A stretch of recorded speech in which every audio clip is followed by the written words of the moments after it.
Welcome to the WrestleMania edition of my show, the Brian Singleton Show, to where I'm gonna just get into it, break down the whole WrestleMania card. We're gonna speak about the matches, just thoughts in general in and around the matches. I mean, because it's a lot going on this year, particularly with the WWE, especially now that we're in WrestleMania season. I've been on Twitter heavy, a lot of different YouTube channels heavy, a lot of people saying a lot of things. So I'm gonna just throw my takes in the mix. But like I said, I'm gonna talk about the matches, some of the stories in and around the matches. I got a lot of thoughts, a lot of opinions to share as well, just like everybody else.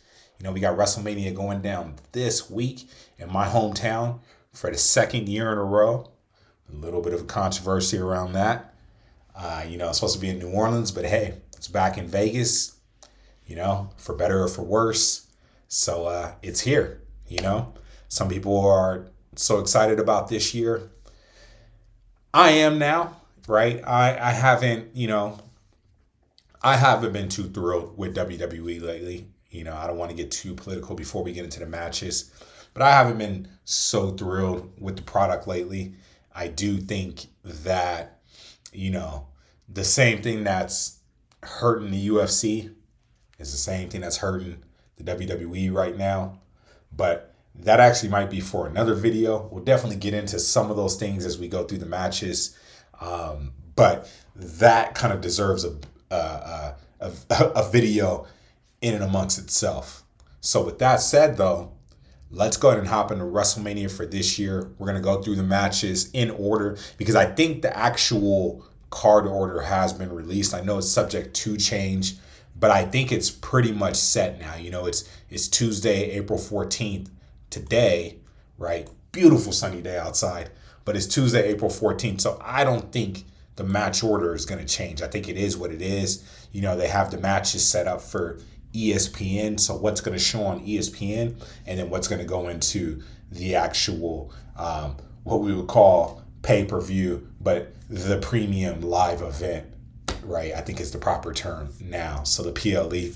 So without any further ado, we'll hop into it. The first match, we have Division. So Logan Paul, Austin Theory with I Show Speed, right?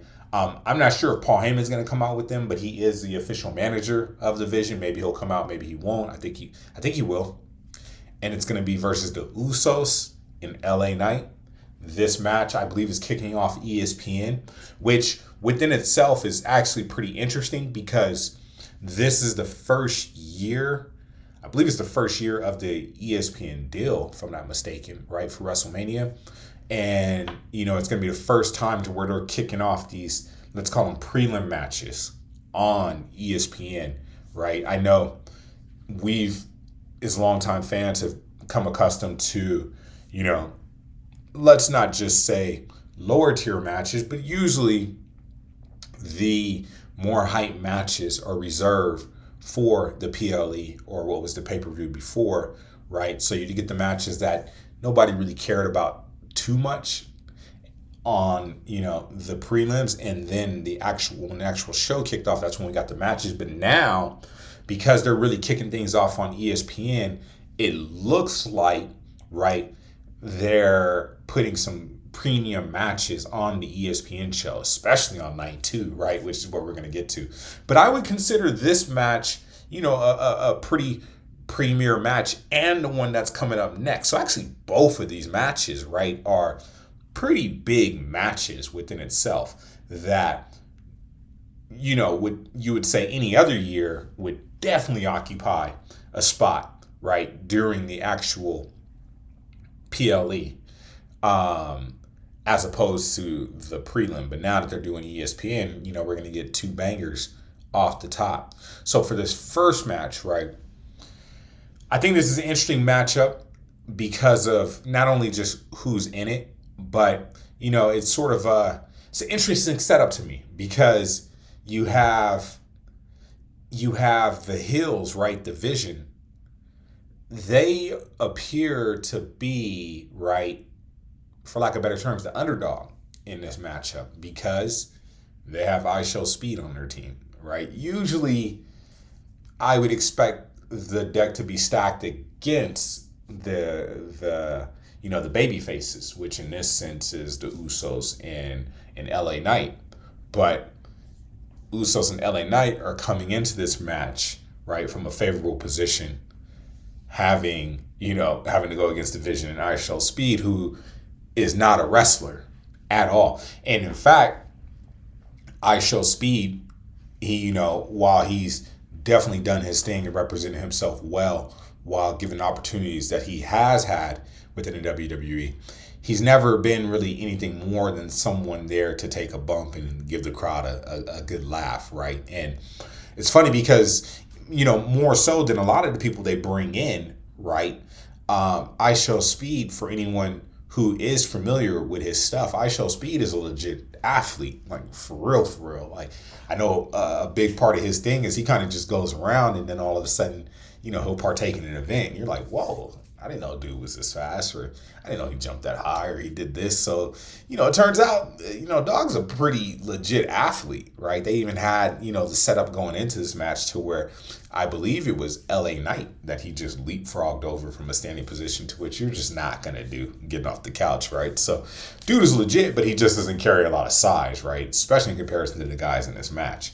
So, I don't see them using him as a force to be reckoned with. And, through the whole buildup, he's been someone who's been reluctant to even want to be in this match, per storyline wise. So I find it very interesting that, the everything's stacked against the Hills. And for that being said, I don't see the Vision winning this match, especially because their titles are not on the line here, right?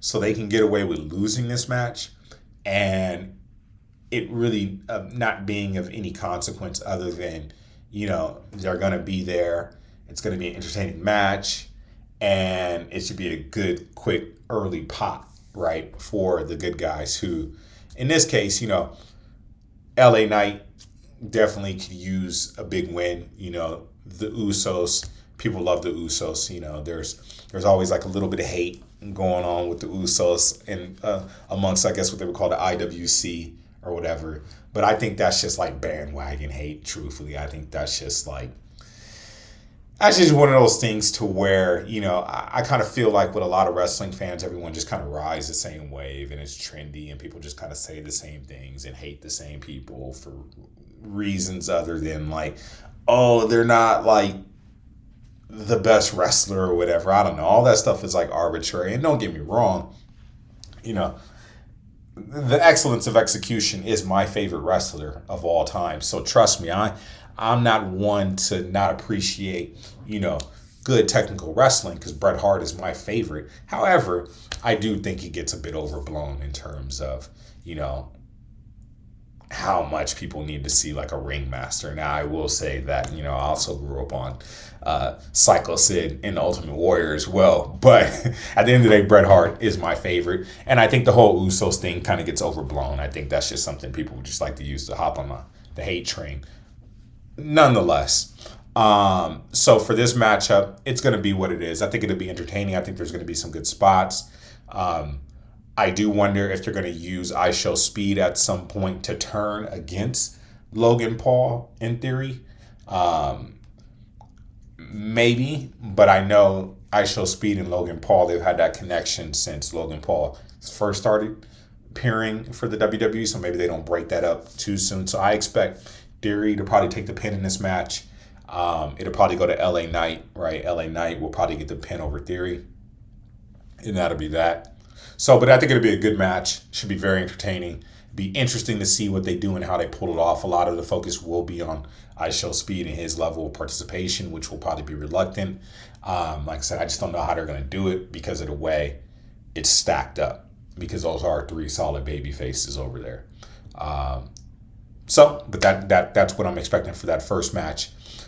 Second match, big match, Jacob Fatu, Drew McIntyre. This is, as I mentioned, this is another match that years past clearly would have occupied some sort of spot on the PLE or the pay-per-view, right? I think in years past, this would have been probably a good kickoff match for the card, right? This is a good match number one. Match number one or match number two, right? You're going to get that pretty early, especially because it's an unsanctioned match too. So I think that's why in years past too, it would have probably been the match number one. You get that unsanctioned match out the way pretty early. So you let the card kind of reestablish itself and build some steam back up. You know, both guys are very popular, right? Drew McIntyre is the heel in this situation. Although, I mean, truth be told, people like Drew McIntyre. And like I said, we'll get into sort of these concepts a bit more when we get into the main event for night one. I'm sure you guys know what's coming with that.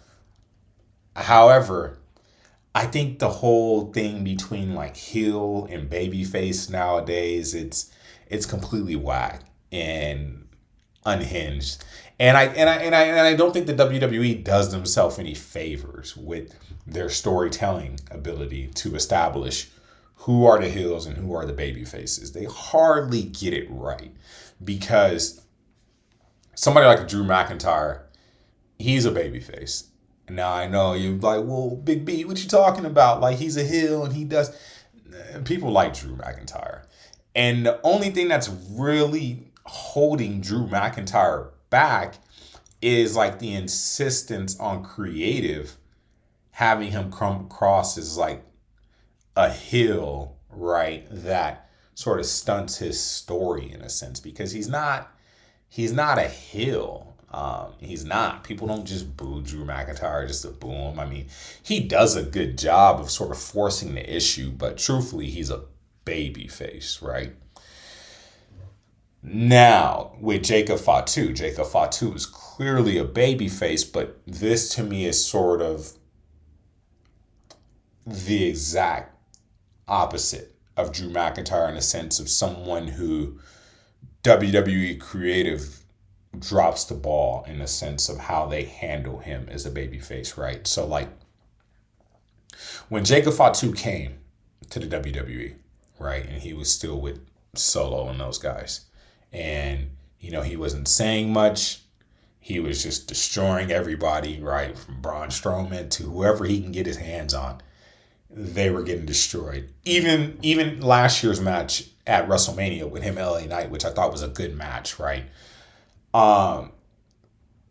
People love that Jacob Fatu. Like when you go back, like he was a heel, but when you go back to that match with him and LA Knight, especially the way that finished off with the double moonsaults, it was nasty, and the crowd popped, and you know, the crowd popped,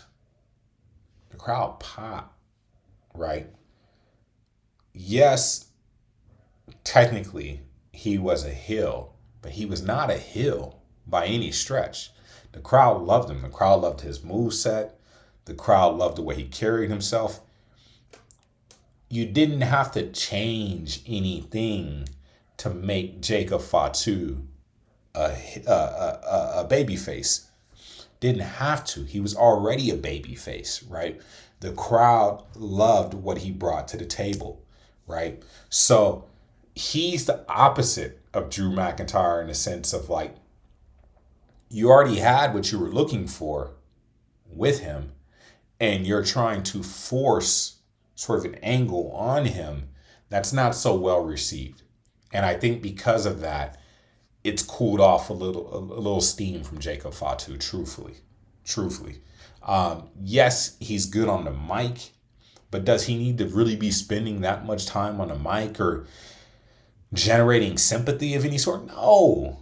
No, he's a Samoan werewolf. The Samoan werewolf doesn't need any sympathy, right? He doesn't need to be having, like, Solo is good with mic time, right? You can give Solo's character some mic time. He's funny, right? Like, I'm sure Jacob Fatu is probably funny in real life, right? But in terms of, like, the Samoan werewolf or the WWE sense, and like the guy you want to be having in unsanctioned matches with Drew McIntyre and all that stuff, his character should have never changed. It should have never evolved. It should have been what it was, and just let that guy be who he is, and you would have more of a natural baby face from him. So with that said, I think the match is going to be good. I think it's going to be a good knockdown, drag 'em out match. I think Drew McIntyre is going to win that match, mainly because it just feels like right now that, Drew has a little bit more momentum than Jacob. I know a lot of people were kind of pissed off about Drew's short title run, but I think that was more impromptu anyways. I don't think the long-term plan was for Drew to really ever hold the title for that period in time. I think they just kind of went left with some plans real quick, did their thing with that, kept things fresh in a sense, which they did keep things fresh. But now, it's back to business with Drew. Jacob, I think if they're gonna really roll with Jacob, they need to get back to what he was, right? A guy that was just insane, not talking too much, highly unpredictable, right? His character doesn't need all the nuance to it, right? Just get back to that. But with that being said, Drew McIntyre will likely get the win on Saturday, and that'll kick off the ESPN portion of the show. Now we move into the traditional PLE side of things, right? Then, kicking it off, I think match number 1, Stephanie Vaquer versus Liv Morgan. That's going to be a good match. That's going to be a very good match. I like the build up so far with that match. I think both ladies have done what they needed to do within the time frame that they've had, right, to draw the general interest of this match. The concussion thing was insane, ridiculous, but hey, those things happen, I guess. But you got 2 of your real top performers in this one, right, sorting it out. I think the nod goes to Liv. I think right now, in terms of just character development, presentation, I think Liv is still just sort of a notch above Stephanie. I think Stephanie has had a good run, but it comes to an end on Saturday. I think they're going to go with Liv to carry that title a little bit more. I think that, now it gives Stephanie sort of phase 2 to really develop who she is. A lot of this was brought on quickly, well deserved. She's great in the ring. Her character is great. I think she can use a bit more development without the belt being on her, so she can establish herself a bit more, right? But I think Liv is going to get the job done. We're getting Psycho Liv. I thought Liv on Monday did a great job of really establishing how much of a psychopath she's going to be for this match. I don't know. I don't know if they're going to go with like a distraction of some sort, or if they're just going to have Liv beat her clean. I feel like they will have Liv.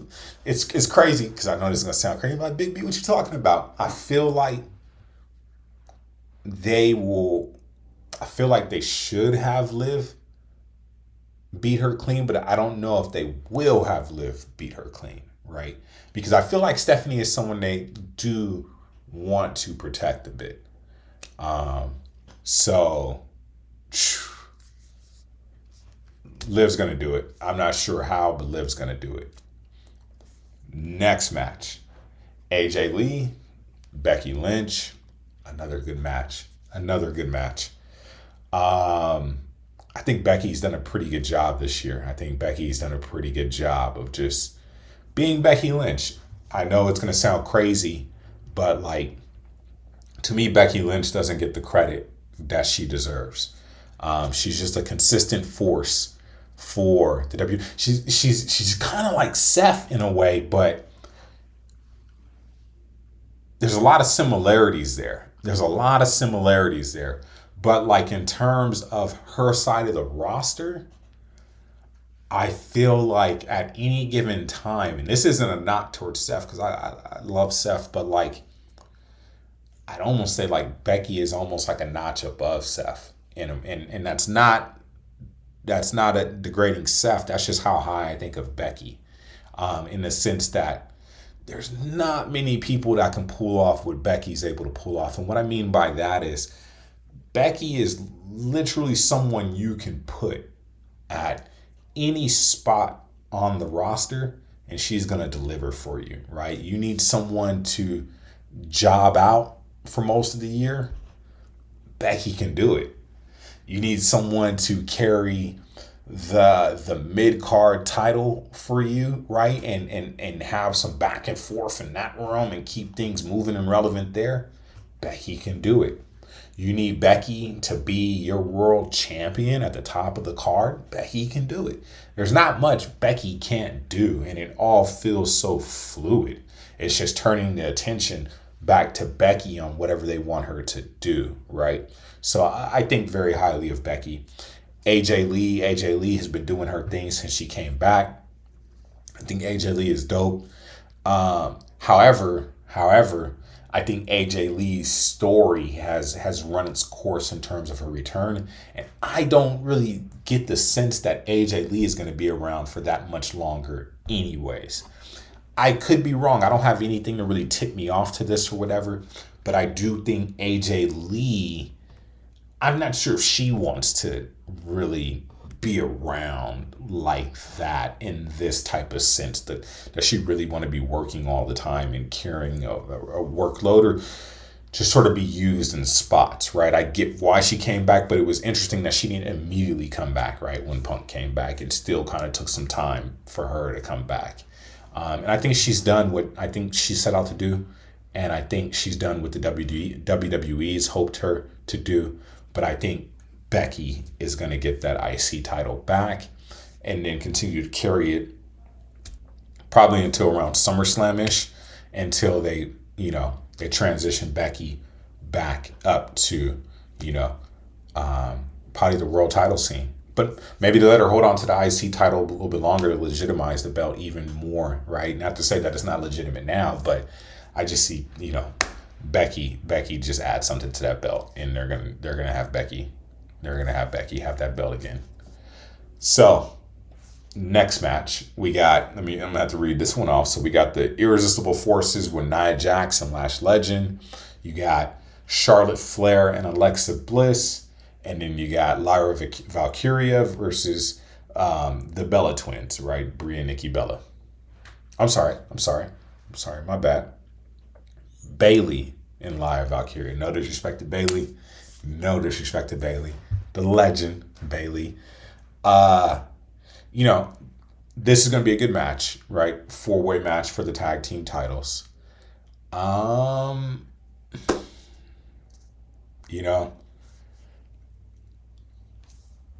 It's going one of two ways.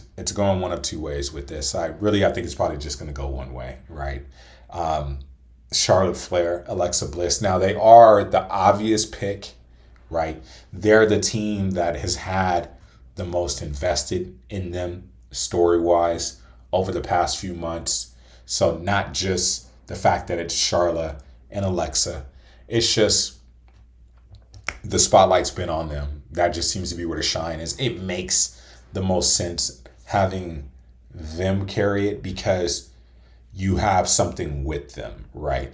There's likely to be some sort of payoff at some point with a Charlotte and Alexa match, unless they're just going to be a tag team forever, maybe a feel-good story. I don't know, but there's still more meat on that bone. So I think that's the direction they're going. If it's not Charlotte and Alexa, which is my official pick, I think it will be Nia Jax and Lash Legend. Mainly because they think very highly of Lash Legend, and I can see them, right? If from a creative standpoint, okay, we have Charlotte and Alexa, they're a staple already. They're going to do their thing. I can see it from a standpoint of let's see if we can build what we can build up with Lash Legend and Nia Jax. And then we can have something there, because that's a match. That's a good match, right? Nia would do the job for Lash Legend. Don't get me wrong, but Nia is I know she's one of those favorites too. Just like Jade, she's one of the favorites that they hate on, right? And when I say favorite, I say that sarcastically. Nia is legit. She's another one. You put her where she needs to be and what she needs to do, and she's going to get the job done, right? And she'll do the job for Lash. So if they want to continue going in the direction to where they're building up Lash Legend, then maybe it makes sense to go with those two to win the match, because you're not really knocking Charlotte and Alexa off at this point. In fact, that could actually be who they go against, right, in the future. That's already a built-in matchup. That could be the direction they go. I just don't think that's what creative is going to do at this point, right? So I'm still rolling with Charlotte and Alexa, but to me, it can make a lot of sense. You can get a lot more out of this down the road by going with Lash Legend and Nia Jax, and then having them feud at some point, right?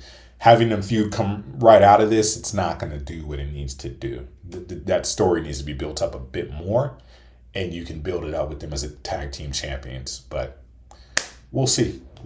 But I'm going with Alexa and Charlotte. Next match. I like to call these things the co-main event when it's like second match. I know it's a little bit all over the place right now, but to me, this is the co-main event. This is that match. This is a good old fashioned. You know, I'm 40 right now. I've been watching WWE all my life, man. It's the first thing I can recall watching. This is that type of WrestleMania match that is like, yeah, you guys, Seth versus Gunther. Now, a lot of people, I know it's good for narrative. People are the build up, blah, blah, blah. Everybody's like into the build ups or whatever. I don't care. I don't care how they got here. I don't care that it was totally on accident and things happened. Man, I'm glad they got here, because on Saturday evening, when that music starts playing for both men and they're making that walkout, man, this is wow, this is a good match. This is a good match, and I wasn't expecting it. And it's not something that's like overdone or overused. It's like, wow, this is fresh. This is fresh. Seth versus Gunther. Man. And it's so fresh and it's so good. I don't know who's going to win this match. I don't know. Here's the thing.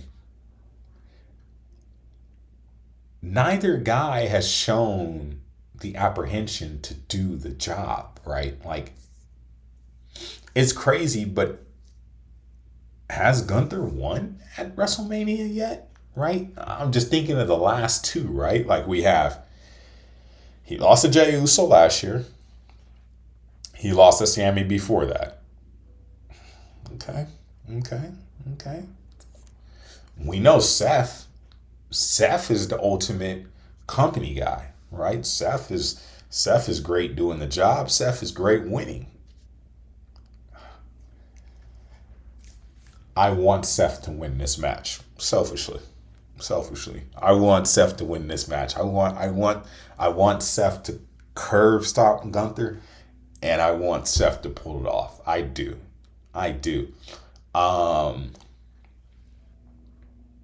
are they ready? Are they ready to do that, right? Like, man, both guys, like, they're both guys that can win any match, and they're both guys who have shown the propensity that they can lose the match on the big stage, right? Like, both guys can certainly lose the match on the big stage.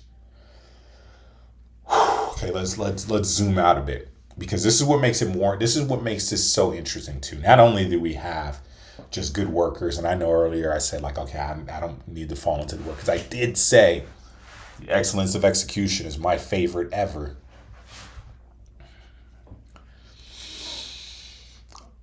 So we got two very, very, very good workers, right? Let's zoom out a bit.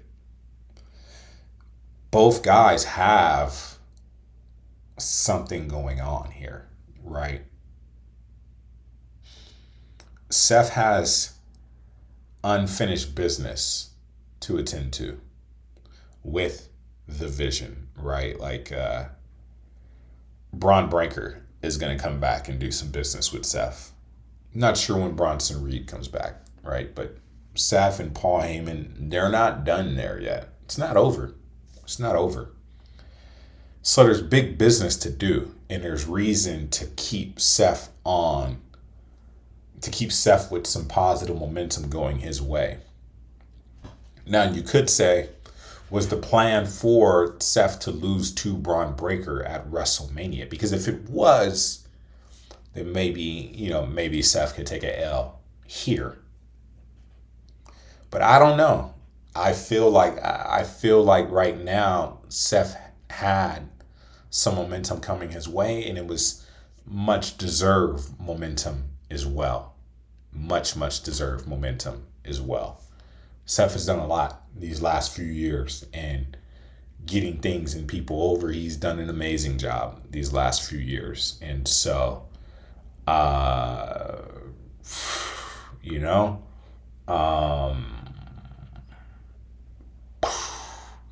here's Gunther though, right? Gunther right now is on sort of this interesting trajectory to where while Gunther has done the job on the big stage, he is a protected entity. And he just retired John Cena, and he just retired AJ Styles. And word on the street is, right, they may be building to a Brock Lesnar Gunther collision at some point. And if they are, you don't really need to be putting L's on Gunther, right? If there's some big business coming his way. And while this match is big business, this match was an unplanned collision. So, with that being said, this may be the match that I'm most interested in all weekend. But with that being said, I'm going with Gunther. I think Gunther is going to do it. I think Gunther's going to do it. Man, I want Seth to do it. I'll be rooting for Seth. I want Seth to do it. But I think Gunther pulls this off. I think the nod goes his way. I think he's going to do it. I think he's going to do it. I think big things are coming for Gunther. I think the momentum is just going to stay on his side, and I think he's going to do it. But man, what a great match. I'm looking forward to this one. Looking forward to it. All right. Now, let's go into night one main event. Cody Rhodes versus Randy Orton. There's been a lot said about this match. There's been a lot said about this match, in particular the build-up. Here's the thing. Randy Orton with Pat McAfee. So here's the thing. We're at the point now to where, let's be real, by the time the bell rings and we're looking at Randy Orton, Cody Rhodes in that ring, none of the build-up is going to really matter. You got two great wrestlers. Two wrestlers who just know what they're doing in that ring. They know how to tell us. They just know what they're doing. There's no loss with Randy Orton and Cody Rhodes. I don't care how poorly received the storyline has been, how bad the build-up has been. We can agree to a lot of that. The truth of the matter is, on Saturday night, when that bell rings and they lower the lights and they got the spotlight on each guy, and you got Randy the Viper Orton going for his 50th title. I say that tongue in cheek, but his 50th title. I think it's the 15th title, but whatever, right? Then you got Cody Rhodes right there, and he always looks great under the bright lights. That guy is main event. No matter, like I said, how poorly developed this story may be, the twists and turns of his characters. When the bright lights were on, Cody Rhodes is Cody Rhodes. So you have those two. Forget about it. It's going to be great. It's going to be prime time. Period. Now. Now. The story of the match itself. Here's what's interesting to me, because there's a few layers to unpack here, right? First, you get the scenario to where it seems that WWE wanted Cody Rhodes to be the babyface and Randy Orton to be the heel.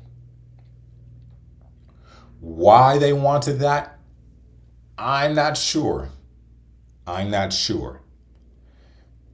Because there's just no scenario to where people aren't going to be cheering for Randy Orton. No matter what you think about Cody, whether you like him, whether you don't, Randy Orton is getting cheered for. Period. It's just Randy Orton is in the main event of WrestleMania. Like, what are we talking about here? There's no way you end up booing for him. It's like what they tried to do with Cena. Maybe it was Cena's ideal or whatnot, but even more with Randy. And I'll explain why more. Because at least with John Cena, you could try to go along for the ride. There's no such thing as a legit heel Cena. There's no such thing. Not now. They say Cena never turned heel. Oh, he was heel at one point. They just didn't recognize it as heel. But when he was getting booed out the building, he was a heel, right? But you can't just fast forward all of that and now it's like all of a sudden now we just gotta hate John Cena. Like, no way. And the fan base is like myself. We're old. Like, we're old. Like, you look at the WWE crowds, like, them dudes is my age, and people got their kids. Some people got kids, but a lot of times this guy's in their 40s, late 30s, 40s primarily, right? Their guys are aging with them. Like, Cena's not going to be a heel, but the same thing with Randy Orton, right? But here's the thing. Randy Orton has already had his day, his time as a heel, as a legit heel. Randy Orton was a legit heel, right? Someone who they intended for us not to like, and he was successful in getting us not to like him. That's over. That's nostalgic. So even Randy portraying a heel now, it's not happening because all it's going to do is remind those who were watching before, right, of the nostalgic feeling of him being a heel. It was like Hulk Hogan coming out in the NWO gear. It was like, well, nostalgia is nostalgia, and that's Hulkamania right there, right? When he was going against The Rock, I should say. But like Randy's beyond any kind of heel phase. It's all nostalgia. It's all appreciation and well-earned appreciation. You can't pretend. Same thing with Cena, right? There's no pretending that his appreciation isn't well-earned. So, which brings me to how this storyline got so messed up. So WWE wants it to be Cody's the babyface, Randy Orton's the heel. Randy Orton cannot be the heel. It's not happening, right? First order events, they throw in Jelly Roll into this, right? Big mistake. I don't know why that mistake was made. That, I will say, was a big mistake. Jelly Roll has no place standing amongst those two under any circumstance. Jelly Roll is not a big enough star to be standing amongst those two under this circumstance. He does not have the aura to be standing amongst those two in this circumstance. He has no presence. He has no real physicality about himself. There's just no reason for him to be. It's no different than that odd mess of Travis Scott standing in the midst of The Rock, Cody Rhodes, and John Cena. It just, for what? This guy has no stature, no presence, no nothing. Yes, they got away with having Jelly Roll involved in Angle last year. That seemed to be pretty well received, but no, right? So all of that was a mess. There's no reason for Jelly Roll to be beating up any wrestlers or anything like that. Forget about it. Right? So that was a mistake. Big mistake on the WWE's part. I'm not sure if Jelly Roll is represented by, the TKO guys, right? There's a lot of agents flowing through there from, the CEO, Nick Khan, to the big CEO, Ari Emanuel, right? So maybe it's all connected, but that was a mistake. Now, since that time, the feeling for this match has been dying off, right? And it hasn't been helped by odd promos, right? You had Randy Orton do a really good sort of scenario to where he drew blood from Cody and really raised the stakes for this match, and people weren't going to boo him. And it seemed like they panicked from that point forward. But like from Cody Rhodes getting smacked by Stephanie, none of it really. And it just seemed like they kept trying to raise the ante, and it was like, what? No. Now we have Pat McAfee, who is officially a part of the match. A lot of people have been mad about Pat McAfee being involved. I will say this is actually what the WWE has gotten right about this match. I'll tell you why. This goes to the point of, what is a baby face and what is a heel, right? You have the Jacob Fatu and the Drew McIntyre, which I view as like a totally modernized version of a force heel and a force baby face, which doesn't work because people like Drew McIntyre and people do not like this version of Jacob Fatu. People like the original version of Jacob Fatu, which was a heel. But nonetheless, people hate what they're doing with Pat McAfee, which is great for this scenario because it's the only way that you could potentially draw boos towards anything Randy is doing. Now, are they booing Randy specifically? No. But are they booing the scenario from which Randy finds himself?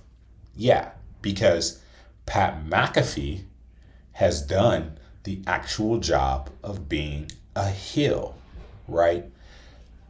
Where I think a lot of the fans get it messed up nowadays is they want to pick who their heels are out of admiration, which is what screws up the product in a sense from a storytelling standpoint, because as soon as someone becomes a babyface, people just want to hate that person and then they want to cheer for the heels, right? Which is odd and it creates a confusing sort of storyline.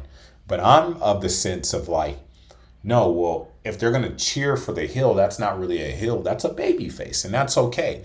Let it be. Don't try to define it, because the dweebs, us dweebs, I'm in the audience, right, want to feel in control of the storyline and say what they like, and they don't, and that's cool. We're all welcome and open to say what we like and don't like and express ourselves, and that's what keeps the company flowing. That's the bloodline, right, of all those opinions and stuff like that. That's cool, but the whole notion of like go away heat and stupid stuff like that and like, oh, this is a bad heel, like, no, that's a good heel. That's what it's supposed to feel like. That hatred, that desire to boo, that feeling of like, I don't want to see anything good come the way of this person, right? And they're being involved in this. That's what a heel is supposed to be. The fact that Pat McAfee has drawn all this hatred, that is the definition of a good heel. I think he's done an amazing job at generating heat for this match. The only level they can one up it, I think, the WWE for this is in terms of like heel participation, is to have Pat McAfee in Jelly Roll cost Randy Orton the match. Now, will they go that far? I don't know. I don't know. Triple H is. Don't sleep on Triple H. While the storytelling, I'm not going to sit here and try to say, like, oh, well, creative has been on the mark, because it hasn't been. The the stories have been struggling throughout this year heading into WrestleMania. That's something within itself. We'll say that for another video. But like, in terms of producing something though on the spot and kind of giving you something, don't sleep on Triple H. Is he 100%? No, but can he come up with something that will deliver? Absolutely, absolutely. So maybe, just maybe, you get a scenario to where Pat McAfee and Jelly Roll actually cost Randy the match, which draws in even more confusion towards Cody's character, right? But it doesn't necessarily move him into that heel range or whatever, which seems to be pissing people off, right? Because they want to control where his character is at. But you cost Randy the match. Because clearly everyone's going to want to see Randy win this match on Saturday. I think that's obvious. I don't care what people say. I know people like Cody or whatever, but not like they like Randy. No. That crowd in Vegas, at Allegiant Stadium, not too far from where I'm at right now, they're going to be cheering for Randy. Irregardless of Pat being out there, they're going to boo Pat, but they're going to cheer Randy. They want Randy to win. So, if you want a real heel reaction, have Pat McAfee and have Jelly Roll cost Randy that title as a surprise, as a swerve, and have Cody go over. Which will be interesting. But there is the stipulation, though, of if Orton loses, then Pat McAfee leaves the business for good, which is odd. Because there's clearly plans for Pat McAfee past this event. So maybe Orton doesn't lose. So because of that weird stipulation, I think Orton does pull it off. I think they screw Cody, which is, I don't know. I have a feeling that's what's going to happen. And if that's the case, then yeah, WWE creative is they're going to deserve the criticism that they have coming their way, because they didn't really need to mess with Randy's win like that. But Randy is Triple H's guy. Cody does have a lot of respect for Randy, so just like Cody did the job for John Cena last year, he'll likely do the job for Randy. You just didn't need Pat McAfee to help Randy in that case, because Pat McAfee has done a really good job of being a heel. So I don't know, it just waters down the job that Pat McAfee has done with being a really, really effective heel in this case. But Randy will win the match. So let's move into night two. Night two, ESPN card again, right? We discussed it earlier. Now ESPN card is, the real kickoff to WrestleMania. You're right there. They're strategically putting very, very solid matches on the ESPN card. They're going to kick off night two with the big one. Obafemi, Brock Lesnar. Two powerhouses. I would call this one the match of the people. This is the people's match. This is the match that, like, a lot of people are very, very enthused about. The build-up for this has been flawless. It looks like Obafemi is being set up to just kind of skyrocket. There is some.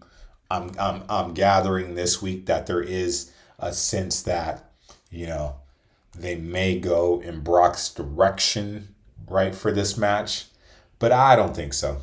I don't think so. I think everything's in place. I think Obafemi is the man right now.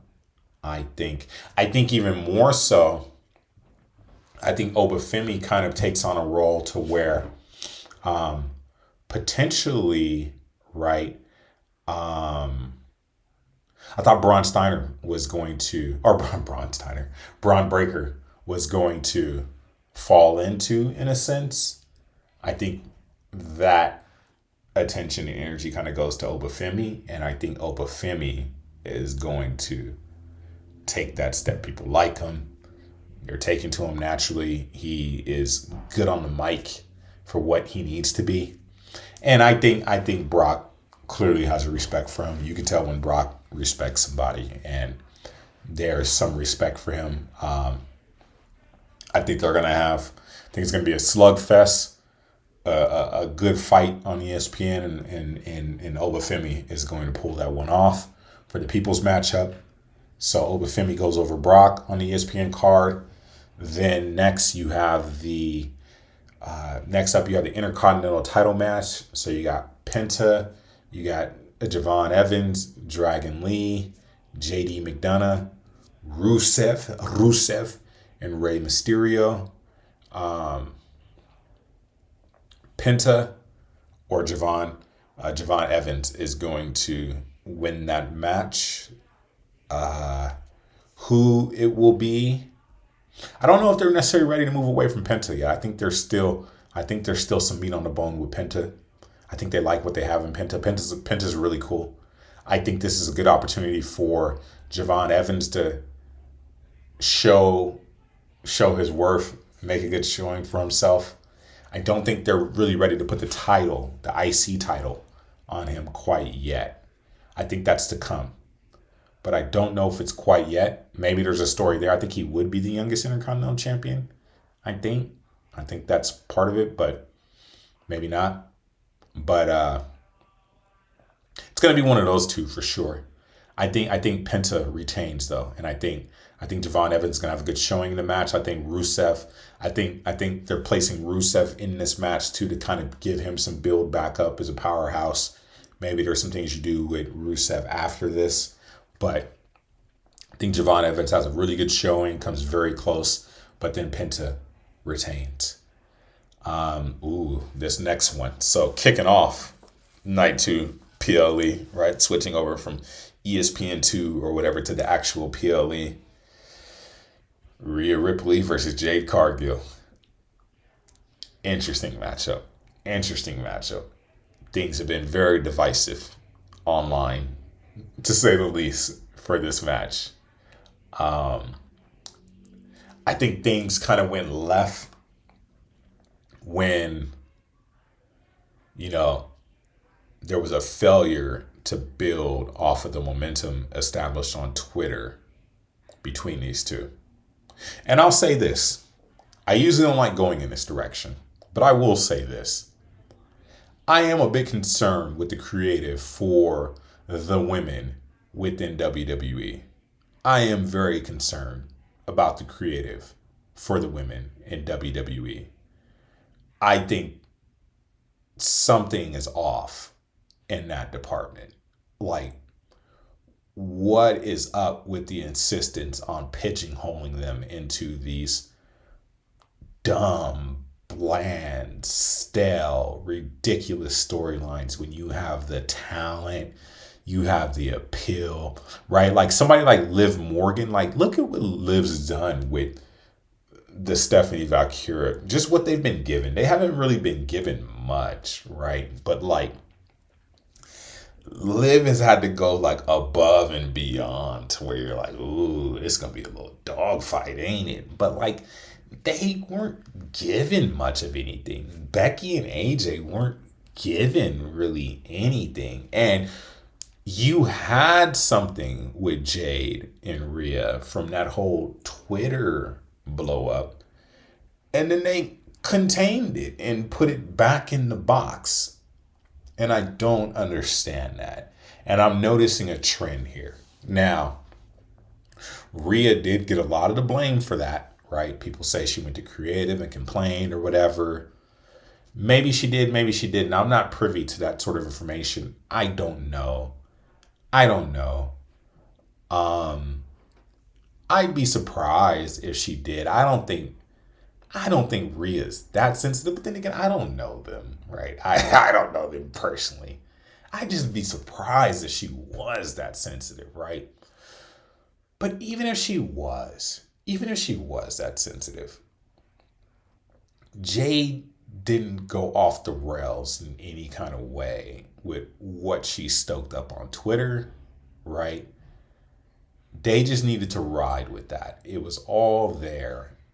So to put it back into the box for whatever it was that they came up with, and first they came out and they were like, my muscles don't compare to your muscles, like whatever weak, ridiculous storyline that was initially, like what? So we're going from that whole Twitter explosion to my muscles may not be as big as yours. Like, what? Are we serious? Like, what are we? The heck? So to go from that, right, to all of a sudden now it pivots back into you're not gonna mess with my ego. Like, okay, for real, for real, right? We have Jade versus Rhea, and it's come down to you're not gonna mess with my ego. Like, whack. That's there's no other way around it. That's whack. It's weak, right? I mean, give EO something for real to do anyways, but like you're not gonna mess with my EO. That's the point of contention that we're dealing with here. Like, so I don't know, man. I think to no fault, I don't want to blame the competitors because I think I do think highly of the talent that WWE has in place in their female division. I am more willing to point a finger at creative for just the lack of, like, I can see, like I mentioned Liv earlier, I can see someone going above and beyond to generate interest in what they have going on. I can see Charlotte Flair outside of this going above and beyond to generate eyeballs towards what she's doing. I can see Jade outside of this going above and beyond to draw eyeballs to what she's doing. But why can't the storyline help them? Why is it that they have to go outside of the storyline, right? Outside of the business to bring eyeballs back to them? It's good that they do it, but I mean, my goodness, can creative throw any of them a bone? Like, can they? Can they? Did the story have to be this week between Jade and Rhea? I don't think so. I think Jade goes over Rhea though in this match. I don't think they're ready to turn away from Jade quite yet. Um, I think that's going to piss off a lot of people.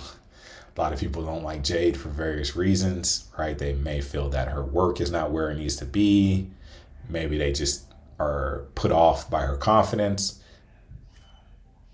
I don't know. It's just the nature of the beast sometimes. So I think that result is going to piss people off. But I have noticed as well, which is common with the WWE fans, a lot of people have turned on Rhea. Right? Rhea has a great entrance. There's a lot of pop there, but outside of that, just from the way people talk about her to the energy during her matches, something seems to be lacking. You know, the connection seems to be lacking. So I think people are going to be upset either way. But I think Jade will win, and I think people will be a little bit more upset because Jade is going to go over. The next match, you have Sami Zayn versus Trick Williams. Another example of wrestling fans and their weird dichotomy between like what's a heel and what's not. Sami Zayn is clearly a heel now, and like people were annoyed by him, which is good. They don't. That's good. They just think they're annoyed with a baby face, but Sami Zayn is a modern version of a heel, someone who's just sort of annoying and you don't like them. You don't necessarily fully understand why you don't like them. You just really don't like them. And then you have Trick Williams, who I hope that creative doesn't try to do what they did with Jacob Fatu with Trick Williams, which is like, oh, let's put him into the babyface persona. Like, even though as a heel, he's already a natural babyface. The people like him. They're cheering for him. They like his taglines. He's very similar to The Rock. You don't have to change much. Yes, you can give him some lines that will sort of placate into him being a crowd favorite, but you can keep him the same. Just let people like him as is. It's working. You don't have to change anything.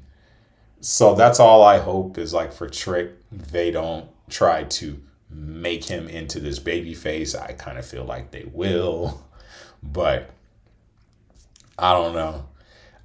Sammy's gonna lose. So Sammy's gonna lose. I think they gave Sammy the belt. Um, I I don't know. I don't know. I don't. The whole situation with like Sammy getting the belt now. I think that helps with his heel transformation. Um, I know him and Trick have been building this story for a while, so they just had to get there.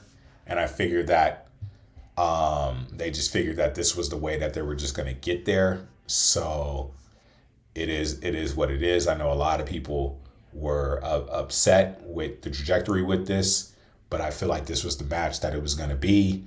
So I think Trick wins this match. I think Trick beats Sammy, and yeah, and you will have a new United States champion in Trick Williams.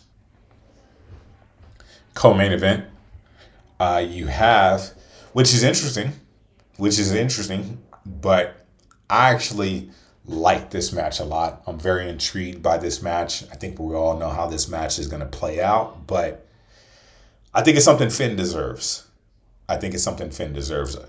I am like, oh, so we have the Demon, Finn Balor, versus Dominic Mysterio.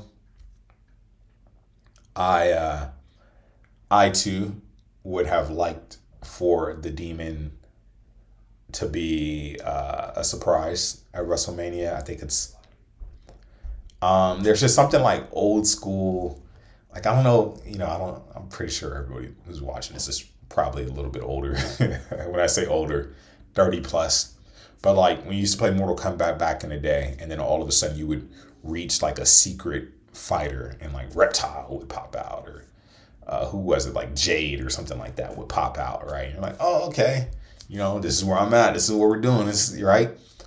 That to me is like the same thing with the Demon, right? Like you get the Demon theme. You're like, ooh, we didn't know we were getting the Demon tonight, right? It adds flavor to it, right? And now, right, that it's announced, it's like, it takes a little something off of it, but it's cool. We'll roll with it, right?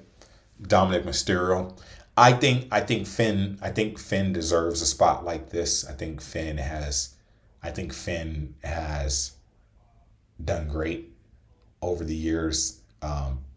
People have wanted Finn to. I personally have wanted Finn to carry the belt at different times. It wasn't in the cards. It is what it is. But for him to get his get back on Dominic sort of returns a favor too for them having Edge beat the Demon. I don't know why that was necessary, but it's like almost full circle now. Like same group, same thing. Right now, the Demon comes back full circle and is able to get his revenge on Dominic Mysterio. So I think for sure they're not going to have Dominic beat the Demon. But then again, I don't know.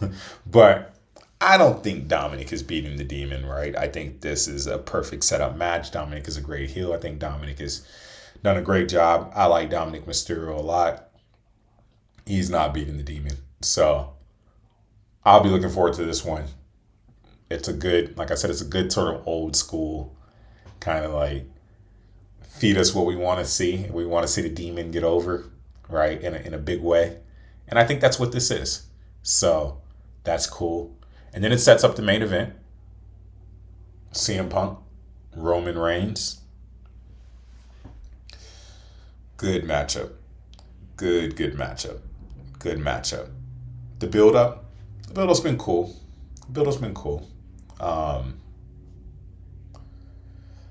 Them basically admitting to love each other, I thought yesterday on Raw was a little strange. But it's just one of those where it doesn't matter. Like I said with Cody and Randy Orton, truthfully, once they're in the ring with each other, hardly any of the build-up is going to matter much. It's just how the match itself plays out. I initially thought that we can anticipate some sort of interruption for this match. Truthfully, I hope there isn't, right? Because we're very, very likely to get interruption the night before with Cody Rhodes and Randy. I hope, really, really hope, they just let these two just figure it out, right? Have a good match. May the best man win. I know earlier in the feud, they set it up to where, the families may get in play, right? So there was a bit of a wild card in the sense of, how the Usos would impact this match. But that energy has kind of died down recently. So I'm hoping the Usos stay away. Now, maybe there's a Solo element, right? You got Solo out there, interacting with the Usos in a way too. But man, I just hope. I mean, right? Like, you kind of know with modern day WWE, there's this need and desire, right, to just throw something out there to where it just kind of muddies the water a bit, and you're like, oh, look who it is now. Oh, look who. But man, would it be good to just have those two just sorted out. And may the best man win, right? Just straight up. Roman Reigns, CM Punk, who does it, right? But something inside of me just knows, like, they're just going to have to mess with this. Somebody's going to have to come down and do something. And, not good. But with that said, I'll be watching. Now, who wins and how? Like I said, my gut is hopefully there's no interference. And with that said, Roman Reigns will beat CM Punk. I feel like, now even saying that, but I feel like it feels like Punk should win, just in the sense that, everything's sort of been building up to this point for Punk, right? Since his return, he got the night one main event spot last year, didn't win it. Seth pulled it off. But he got the night one spot last year. And, you could say, well, night one's not really the real main event.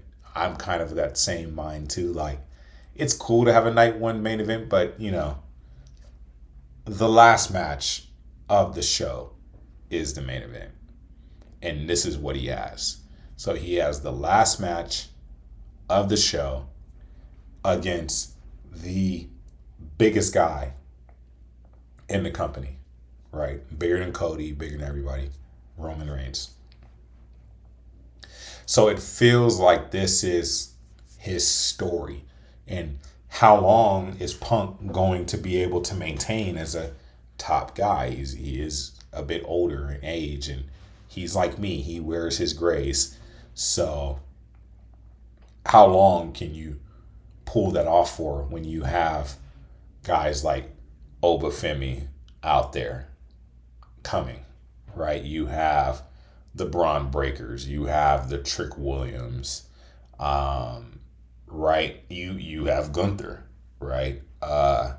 So how long can you have a guy in that position who has been around forever, right? And I don't even know if CM Punk really wants that like that. I know he wants this for sure because he wanted it back in the day, so he wants it now. But how long can you do it for? So if he loses this time, right, what's the likelihood of him getting it again? So it feels like he should be able to pull it off and have his true WrestleMania moment. I just think the company wants Roman to have that belt. I think that's the play. I think having the belt back on Roman adds some much needed juice back into the company during his time. And Roman does it. Now, if there's interference, I hate to be this guy, because one-on-one match, Roman will do it. If there's interference, Punk will win. It'll be something to the extent of, because they're going to want to go all out, and they're going to want like what do they call it? A viral moment, right? They're going to want a viral moment for the interference, and it'll be something like, probably, maybe not The Rock, but, like the Usos turning on Roman Reigns and costing him the match. And then CM Punk will retain that way. So I'll say, if it's one-on-one straight up, Roman Reigns is going to win that match. If there's interference, CM Punk will win. Someone will screw Roman. It will be a surprise, and CM Punk will win. That's how it's going down. I hate to leave you with that double-sided answer, but that's how it's going. So this has been my special WrestleMania show. I may come back and do one more episode prior to the event, because we have SmackDown on Friday, so maybe I'll sneak something in Saturday morning, but I'll definitely be back at the conclusion for another WrestleMania show, right, on Sunday evening after the event. So appreciate you watching. I'll holler.